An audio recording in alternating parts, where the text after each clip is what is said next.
today to call the basics of respiratory physiology. So because all of you are all waiting for your theory exams and you are all in the probably in the second year of your career, thought to have a basic knowledge of all the various systems which are of importance to the anesthesiologist, and I thought I would start with the respiratory system. We may have to deal with the cardiovascular system. So when I say basics of respiratory physiology, I thought I will just tell you about three things. One is the anatomy of respiratory system.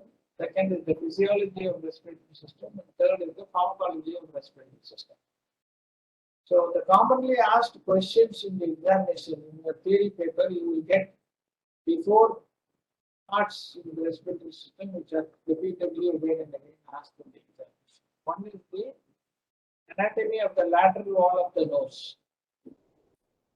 So your respiratory system starts from the nose, nasopharynx, oropharynx, larynx, trachea, down to alveoli.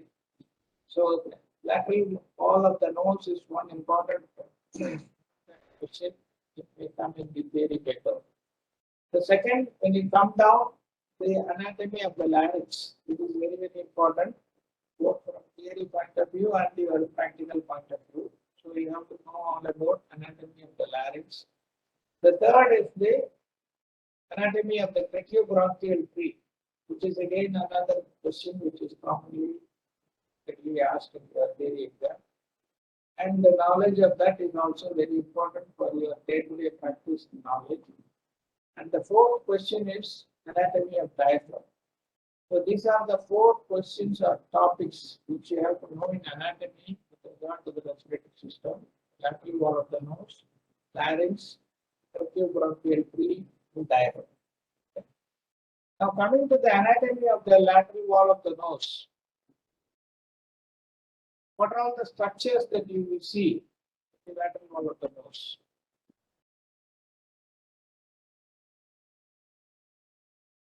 And what is the importance of the nose and the nasopharynx to us? Just like discussion about the physiological changes and the anesthetic implications. All the anatomy that we learn, we should be able to apply to our practice. The turbinates and the applied anatomy. lateral wall has the turbinates and the plexus. Turbinates and Plexus venous, arterial venous plexus. arterial venous plexus. So what are all the bones which form the lateral wall of the nose? Which are all the facial bones which contribute to the formation of the lateral wall?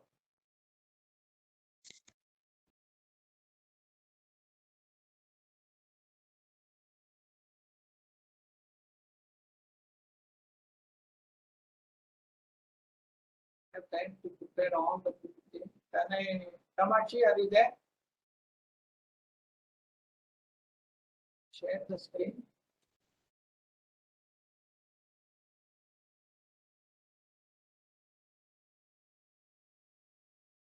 Excellent. Are you able to see Yes, that? sir. Yes, sir. So it's not a complete one. These are the four anatomy questions I thought all the students have to know. So the questions are repeatedly asked again and again.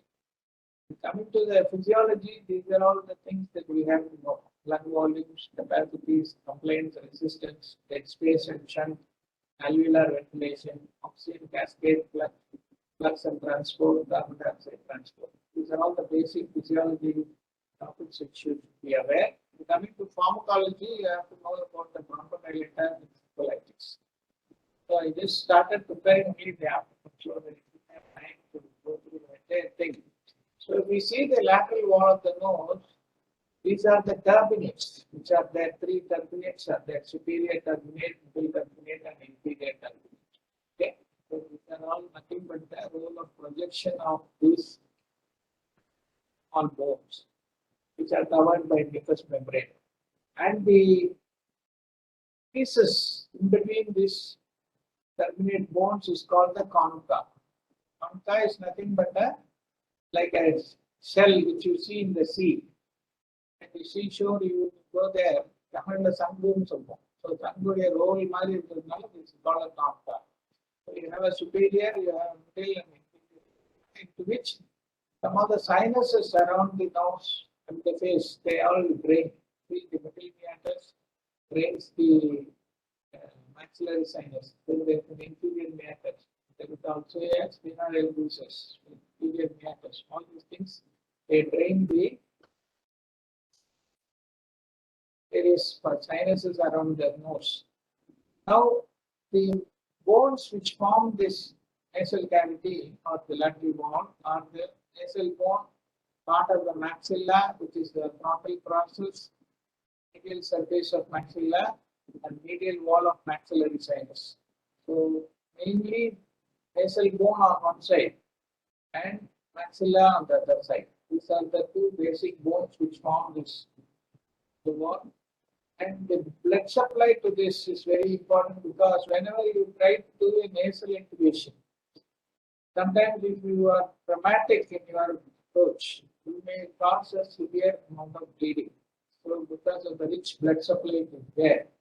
And the importance of this blood supply is to cause the humidification and the increase in the temperature of the inhaled air. Even if you go to a dry area where you inhale a dry atmospheric air, body will automatically increase its temperature as well as humidify the air so that the ciliary activity lower down will be preserved. That is the main reason why you want the air to be humidified and then heated up also. So that is achieved by the plenty of blood vessels that are there. The sphenopalatine, which is the terminal branch of maxillary artery, then posterolateral nasal branch, posterior septal branch, greater palatine artery of maxilla, superior labial and lateral nasal artery of facial artery, post-ethmoidal, anterior ethmoidal branch of ophthalmic. So you can see the amount of blood supply from maxillary artery, so many branches. Facial artery also gives a branch. Ophthalmic artery also gives a branch. So this rich blood supply is required for the purpose what I told you, and that may be the hindrance for us to cause a trauma and heavy bleeding while trying to do a nasal intubation. So can you tell me how you can avoid the bleeding while doing a nasal intubation? What are all the preparations you can do and what are all the techniques you can follow to avoid injury to these blood vessels and cause a bleeding? One thing is adequate lubrication of the intubating Very tube. good. Okay. And then medially pointing the edge, bevel of the tube, medially pointing. Very good. Then if you're planning for a nasal intubation previously, you can nasal spray can be used. What? Oxymetazoline or xylometazoline, that is. What do you call that? It's a vasoconstrictor or a decongestant. Okay. So you can use oxymetazoline or xylometazoline because that is the vasoconstrictor and the decongestant. Okay. So that is the third. Anything else? So adequate lubrication, dual facing the septum rather than the turbinate, and application of vasoconstrictors well in ahead of the planned nasal intubation. Anything else you can do? Can you soften the tube by dipping it in warm water? Yes. Yeah, that is another important thing. Your regular PVC tube which you use, either your maxillary tube or your nasal grade tube, all these things usually are very stiff plastics. So if you dip them in warm water for about 2 minutes, they will become quite soft. Then you can use them without any trauma. Okay. So that is the applied anatomy for this blood supply. What is the nerve supply? What is its applied anatomy? Sphenopalatine block for PDP, posterior puncture head. You don't want to use it for anesthetic purpose. You want to use it only as a treatment purpose. Okay? So the nerves that are there which supply the nose are anterior ethmoidal nerve, then you have the posterior ethmoidal nerve, then you have the septal branch, you have the nasopalatine nerve, you have the greater palatine nerve. Okay, so all these nerves are the nerves which are all mainly branches from which nerve? Which cranial nerve? Mostly they are all from the fifth cranial nerve. That's why they give a lot of sensation. Okay, so if you want to block the sensation for your blind nasal intubation or a fiber optic intubation, you have to block all these nerves for adequate tolerance of the procedure by the patient.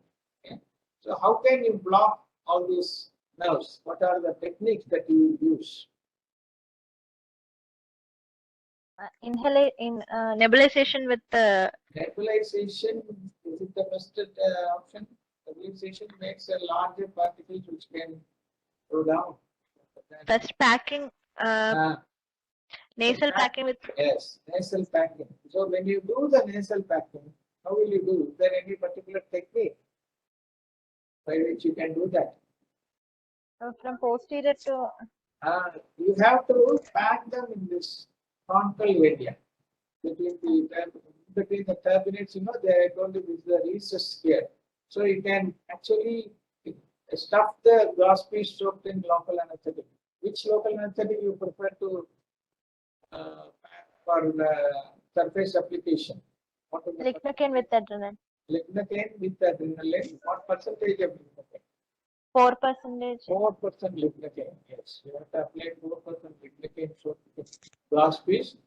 If you have added decongestion already, you don't have to use adrenaline. You can use 4% lignocaine. Then the automatic question the examiner may ask you what is the maximum dose of lignocaine you can use for producing topical anesthesia of the nose.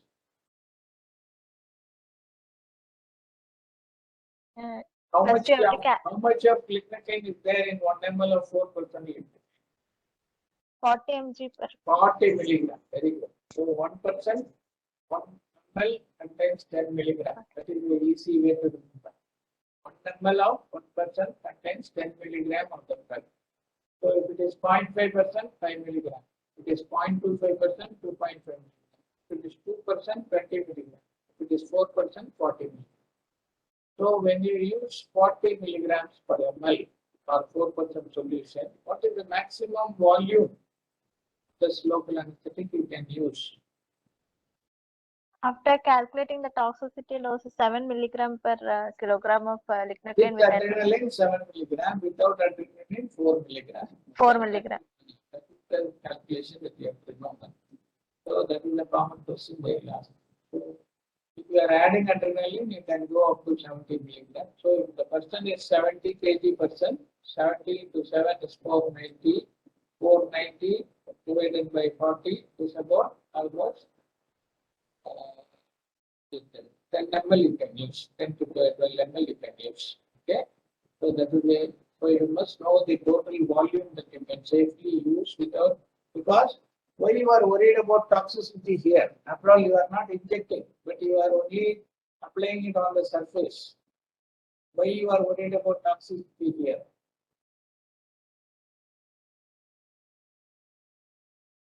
Like you are mucosal absorption.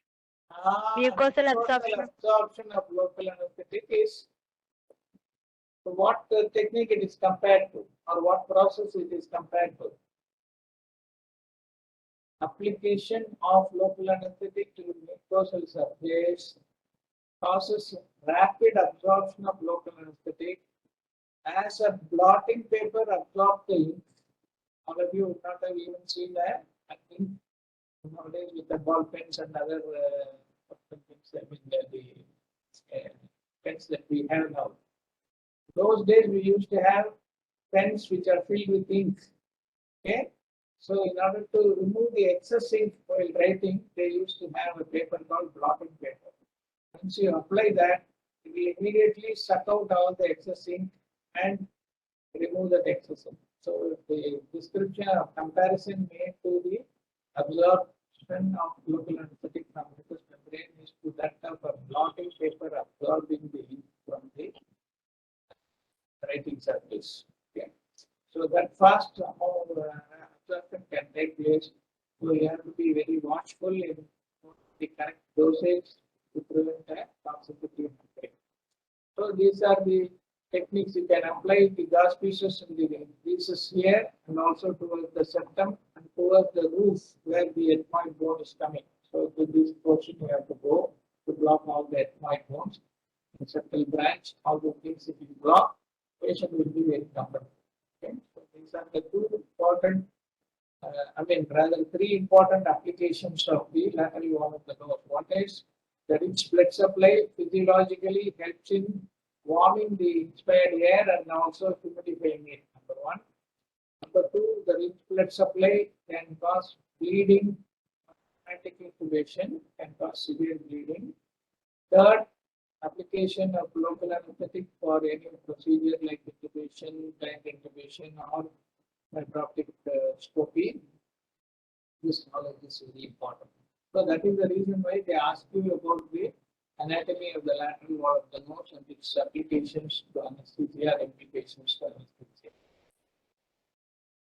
Then the next thing is the anatomy of the larynx. This is a very, very important anatomy all of us should know, and a lot of confusion the patients and the students will have. So examiners may sometimes ask you this in the Viva also. How many cartilages are there in the larynx? The answer is there in the slide itself. You have 3 unpaired cartilages and 3 paired cartilages. Paired cartilages which they are in number 2. So you have 3 unpaired cartilages which are thyroid, cricoid, and epiglottis. You have the paired cartilages like arytenoid, carniculate, and cuneiform. Okay, so totally there are 9 cartilages which are there, which is formed in the framework of your larynx. These are the basic structures to form the other soft tissues to be attached to that for the various movements. And what is the purpose of your larynx? Is an organ of phonation and air passage. Okay. So we breathe through the larynx only. We speak through the larynx. So phonation and air passage. And the extent of larynx is from the root of the tongue to the starting of the trachea. So this is the extent, and it is situated at the level of 3rd to 6th cervical vertebra. These are the 3 important anatomical points which we should remember. It is an organ of phonation and passage where it starts from the base of the tongue or root of the tongue to the starting of the trachea. It is lying in front of the hypopharynx, that is the vertical level, the vertebral level of 3 to 6. But in children, what is the difference? It may be little higher up. Instead of 3 to 6, it may be from C3, C1 to C2 to C4. Okay. So little higher up, which makes it more difficult to for intubation sometimes. And again, with regard to the pregnancy, what we discussed, this level of the trachea also may change for the patient during pregnancy. Okay, so that is why airway assessment is very, very important during pregnancy, which I forgot to discuss about. Both the malapetalous and the position of trachea may become problematic in pregnant women because the level will change. And so these are all the thyroid cartilage is not a part of larynx. So you have to remember that very, very important. Thyroid cartilage is not considered as a part of the larynx at all. So the thyroid, cricoid, and epiglottis, which are all in single number or unpaired, and the arytenoid, carniculate, and cuneiform, which are paired in 2 numbers. So this is how they are all disposed. With regard to the thyroid cartilage, which everybody first will know clearly, has got this. Why it is called thyroid? Any idea? What is the meaning of the word thyroid?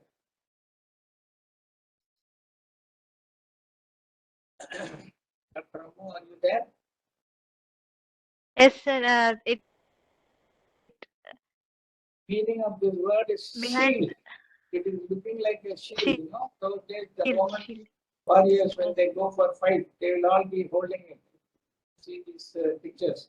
When Yes. in Bahubali, you would have seen all the soldiers having a shield to cover themselves from any injury.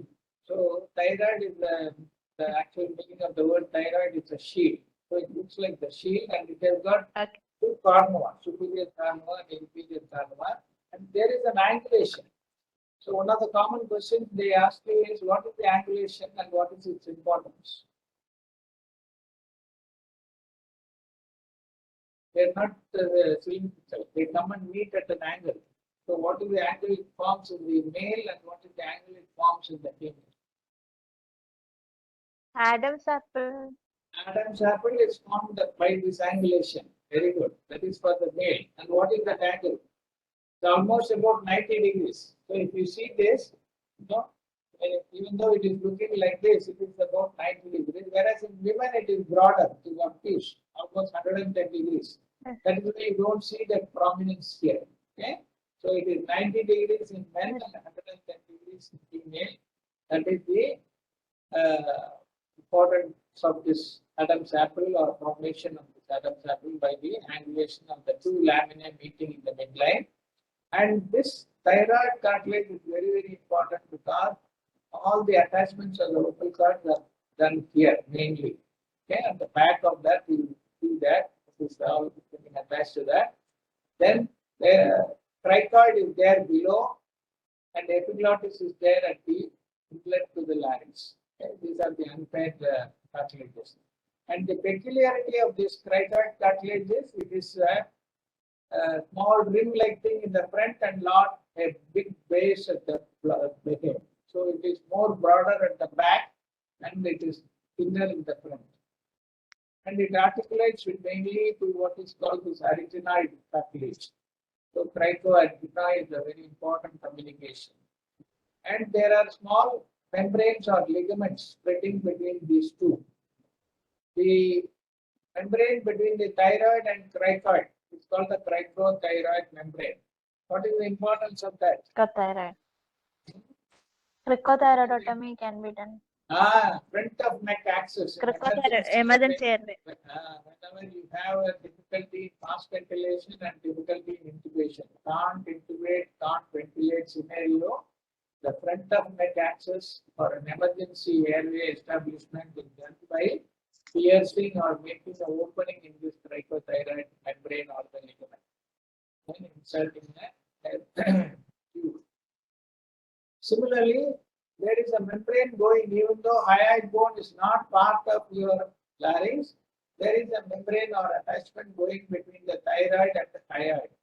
It's called the thyrohyoid membrane. What is the importance of that to us? As an Upper part forms the upper part. Upper? Why we have to know about this thyrohyoid ligament or the membrane? Supposing you want to do a blind nasal or a fiber optic intubation, apart from blocking the nose, Block. how do you block the entry to the larynx? Recurrent laryngeal nerve.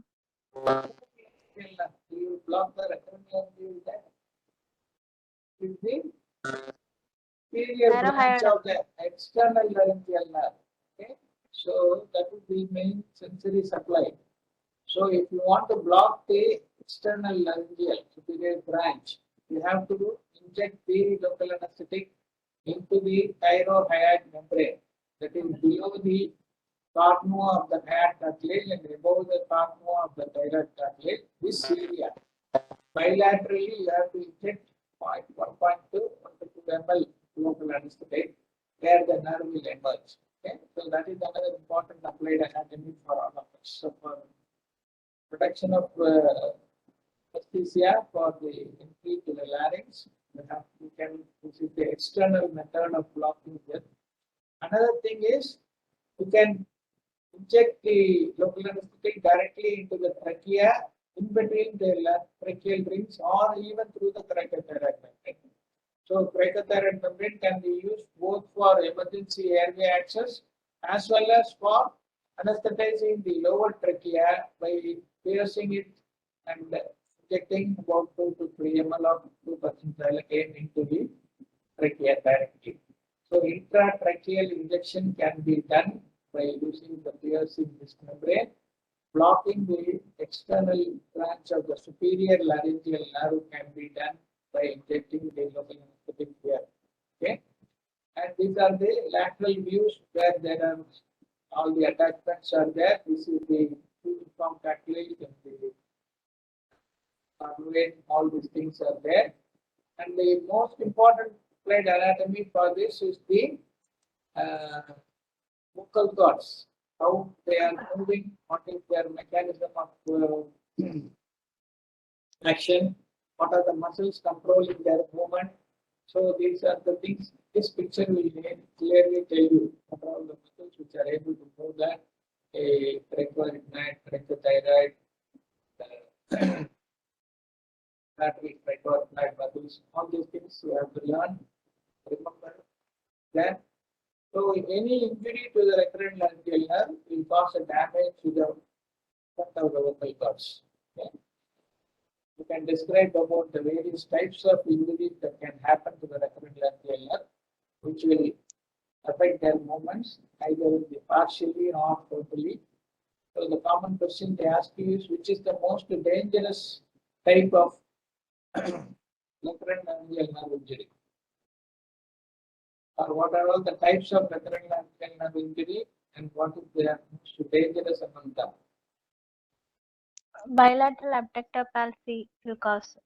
Bilateral partial injury which results in abductor paralysis. Palsy. So abductors will be overacting and it will produce a complete closure of the glottis. So during any head and neck surgery, especially thyroid surgery, if the surgeon damages both the recurrent laryngeal nerves partially, it will cause complete adduction of the vocal cords because both the abductors will be paralyzed, and you have to do either an emergency intubation or Tracheostomy. the answer for that. And what will happen if there is a complete damage or complete severance of both the recurrent laryngeal nerve? Bilateral complete injury to recurrent laryngeal nerve. What will be the problem? Will the patient have any breathing difficulty? No, aspiration. Yeah, he can still breathe because both the adductors and abductors are paralyzed now. So the vocal cord will come to a position called the cadaveric position. Okay?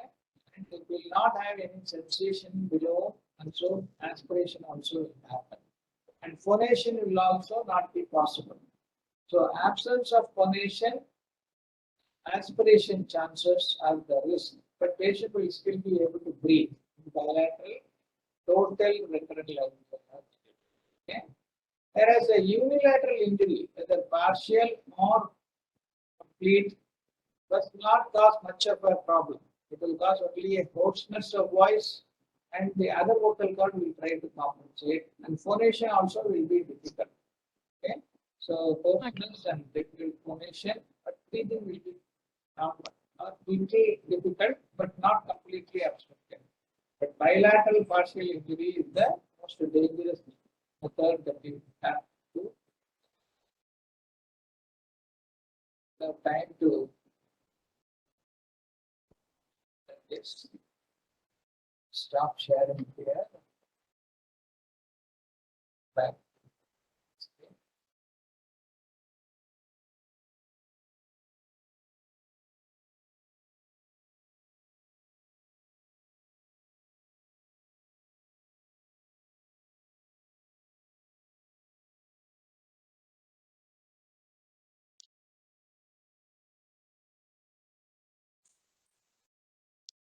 See.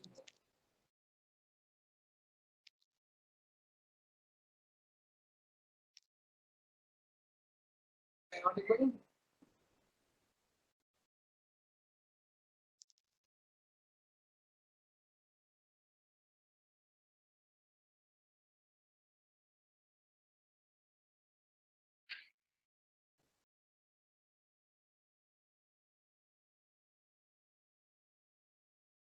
Am I audible? Yes, sir.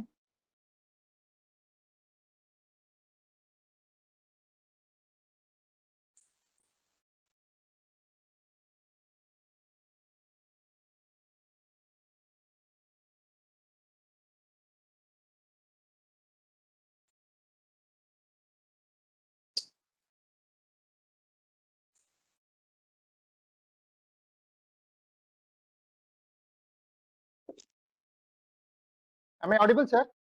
Yeah, some problem with my. I'm just joining again. Yes, sir.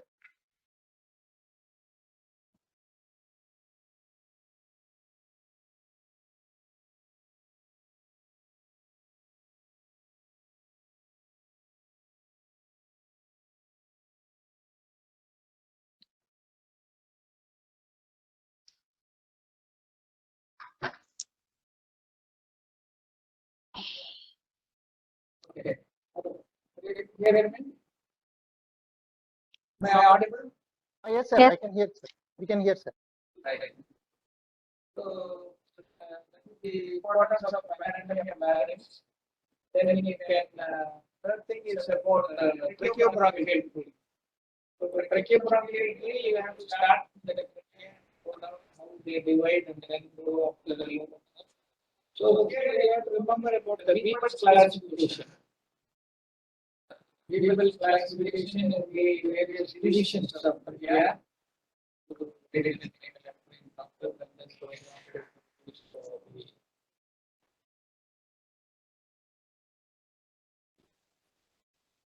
So up to 17 division is the connecting zones. Beyond that, it becomes a transitional zone up to 20th, then from 20 to 23, it's called the respiratory zone. So all this knowledge and how they are branching, how many segments are there, what are the importance of these segments, how do you clear each and every one. The main application for the knowledge is about physiotherapy and drainage of secretions. So what positions you will follow for that.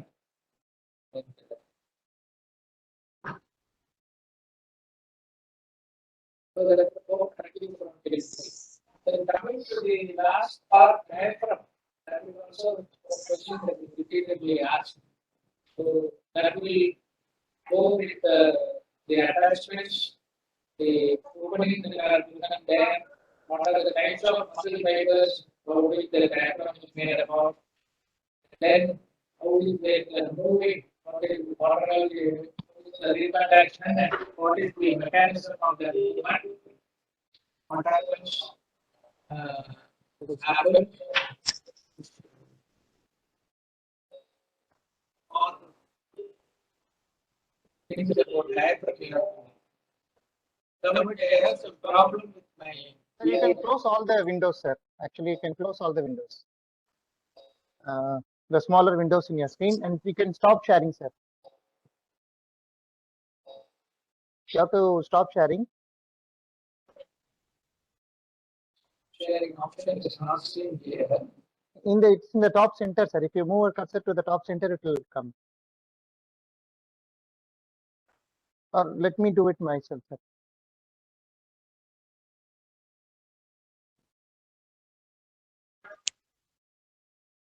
Is it okay, sir? It's not come back to the working screen. No, I have stopped sharing for you. Yeah. Now it is okay. Now it is okay. Okay. So that is about the anatomy. 4 important questions all of you have to know. Coming to the physiology,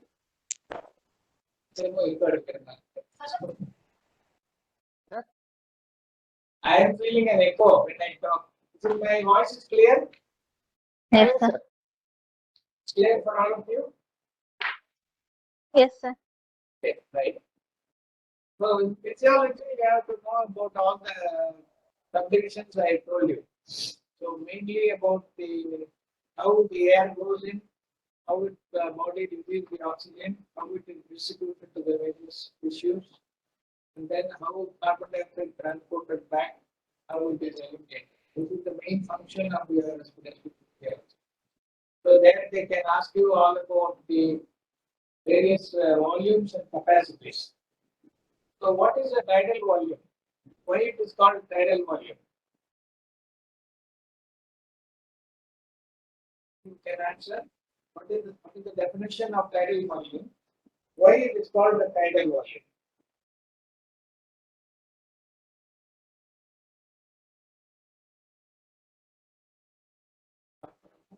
Is that?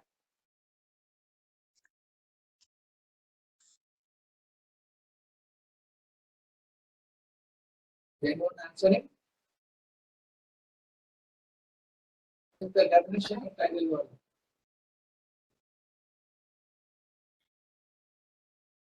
Is the amount of air breathed in or breathed out during a quiet respiration. That is the definition of tidal volume. And it is called tidal because if you plot the graph that is going through the inspiration and expiration, it looks like a wave. All of you have seen the pictures of how the volumes and capacities are depicted in the books. Yeah.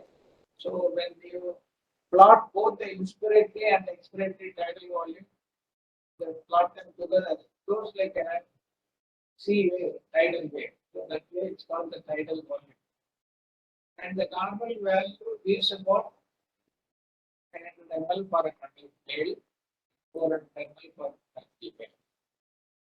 And what is the importance of this tidal volume with regard to our ventilatory management?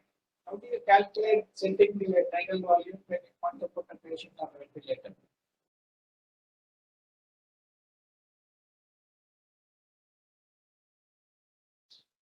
Six to 8 ml per kilogram. Very good. 68 ml or 5 to 7 ml per kg is the calculation. Okay. Earlier teaching was to give at least 10 ml per kg. Why? And why it is being now reduced to 5 to 7 ml per kg?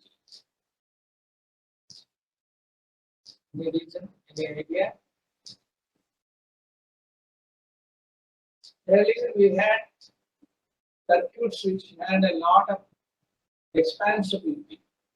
Sir, they echo, themselves- sir. The sound is echoing, sir. Clear.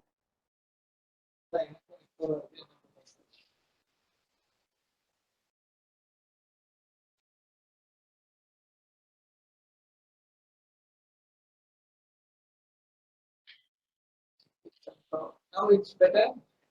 Yes, sir. So the lower tidal volume nowadays is used because of the volume trauma that was there in the earlier stages. Patients had injury to the alveoli because of the large volume. So now they reduced it to 5 to 7 ml for unprotected ventilation strategy. And how do you measure the tidal volume? That is another common question examiners will ask you to answer in the examination. How do you normally measure the tidal volume? What is the instrument that you can use? Any idea? Respirometer can. Rice respirometer. It's called RIDE. WRIDE. Rice respirometer is the instrument that was used to measure the tidal volume. And can measure only either inspiratory or expiratory tidal volume. Because it has a unidirectional value. Can measure only the inspiratory or expiratory tidal volume. Can be used even in the anesthesia machine to measure the tidal volume. All of you maybe should be familiar with that. If the photograph are available in the internet, you can go and see that how it is seen. And the next important thing is about the FRC. Already we have discussed that in the frequency, what is important. So, what is FRC? What is the difference between volume and capacity? That is another common question they will be asking.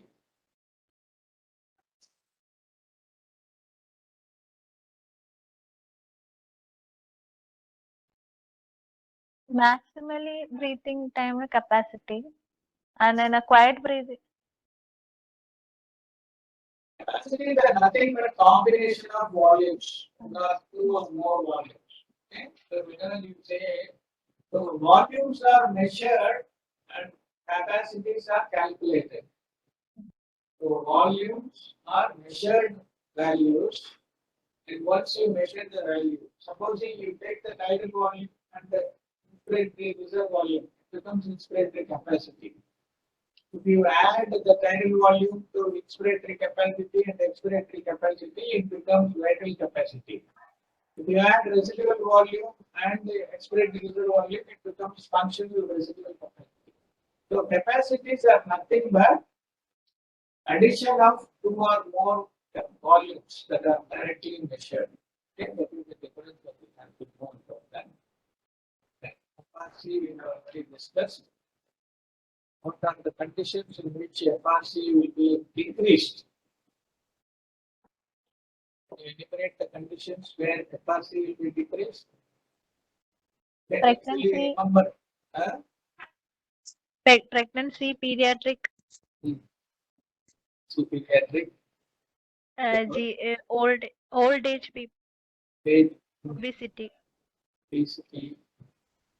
So I always remember that by a mnemonic, PANGOS, PANGOS, PANGOS. P, as you said, is pregnancy.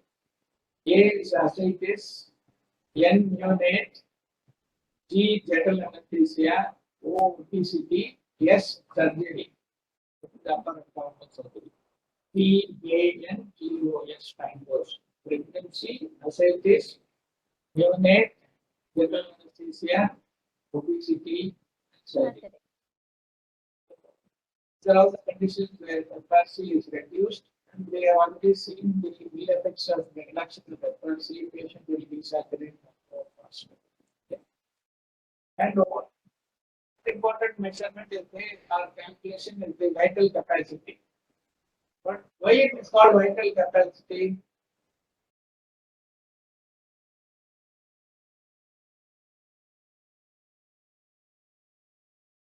What is it vital for?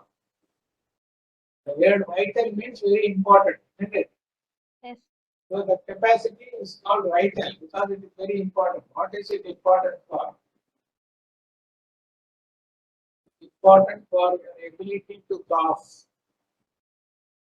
You are worried about the vital capacity, especially in the post-operative period. Only when the patient recovers with the full vital capacity, he will be able to cough out and prevent an aspiration. Otherwise, they will usually aspirate and oil their lungs completely. Vital capacity is very important. How do you measure the vital capacity?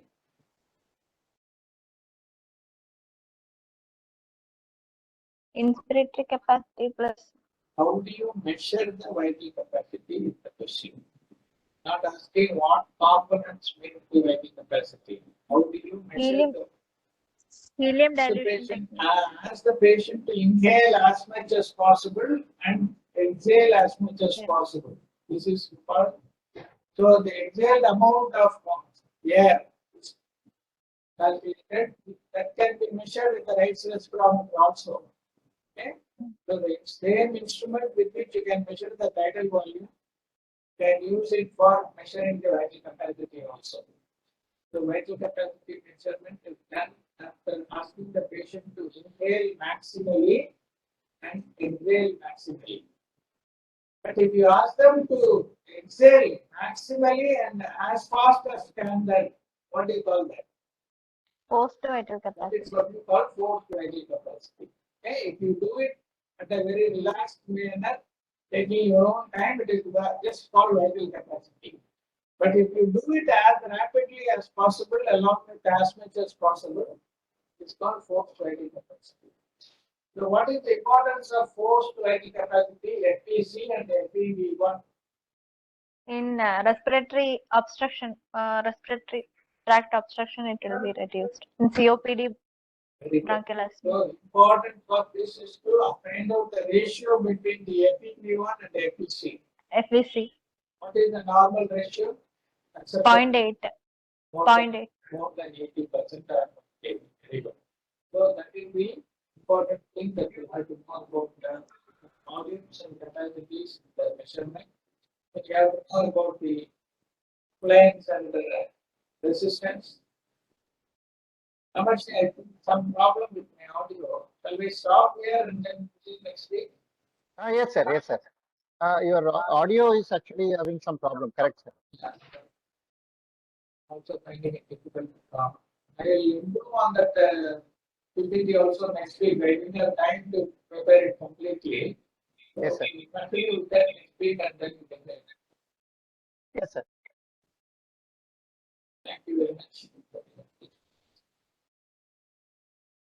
Okay, sir.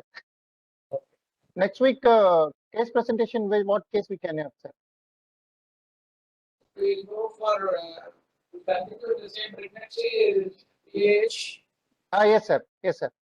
Which is the pH and then complete the species. Okay, sir. Anyway, I will improve the PPT also. Okay, sir. Okay, sir. Thank you very much, sir. Thank you.